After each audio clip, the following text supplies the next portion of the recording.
I've been talking a lot about the Brooklyn Nets Summer League and how their rookies and sophomores are looking at, but I want to look across the five boroughs at the New York Knicks and how their Summer League went.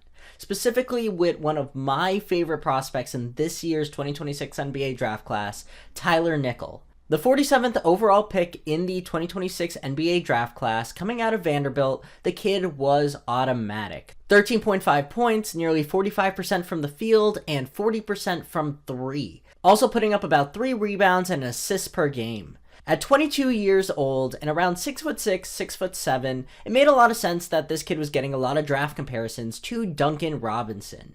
An elite three-point shooter who can do some smaller things here and there, and still had some questions when it came to his lateral quickness and his ability to play defense.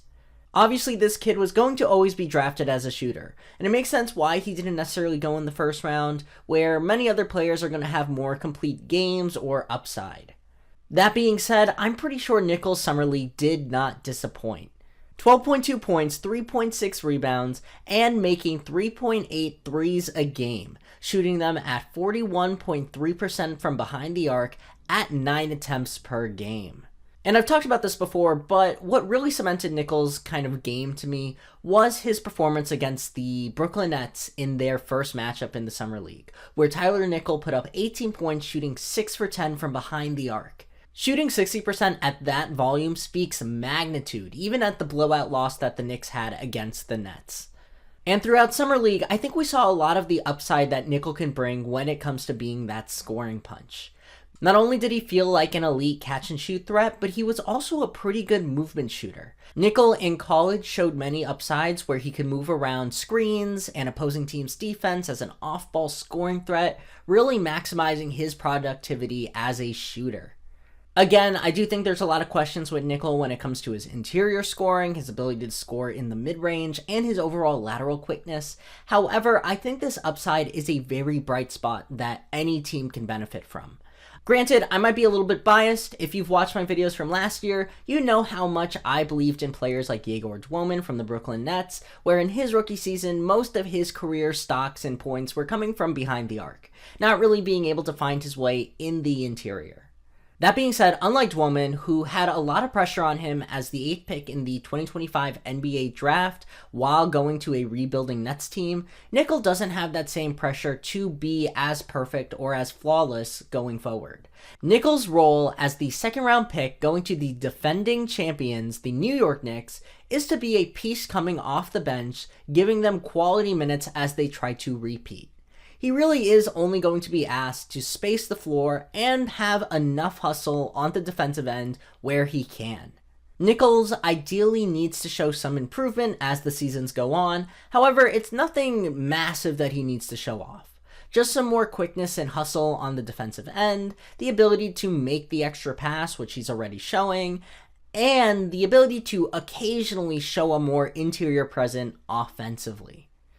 On this rather stacked Knicks roster, Nickel's isn't going to be asked to be the 3rd, 4th, 5th, or even 6th option for the team.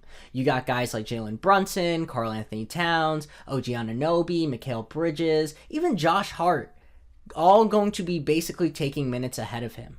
I could see players like Deuce McBride, Tyler Kolek also having more presence on the team. Maybe for certain plays and possessions, OG or Mikal might need to sit out, and Tyler Nickel will slot in as that corner three-point specialist that they could rely on. Maybe if they want Josh Hart to sit out and maximize their spacing while also keeping their size, they can slot Nickel into that rotation while keeping smaller guys like Alvarado, McBride, Shamet, and Tyler Kolek on the bench.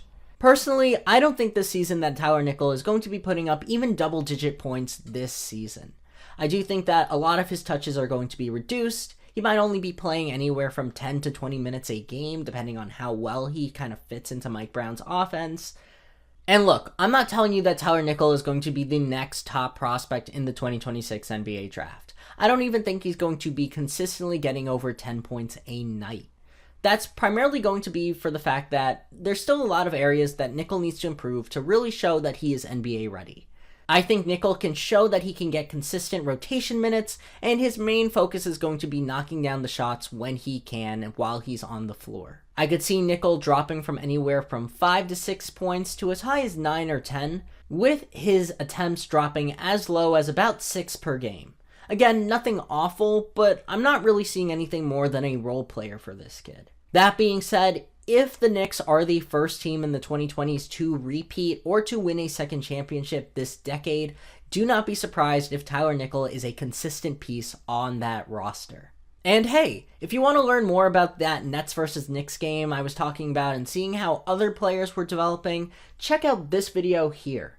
If you want to learn a bit more about some of the Nets rookies and sophomores, click on this video.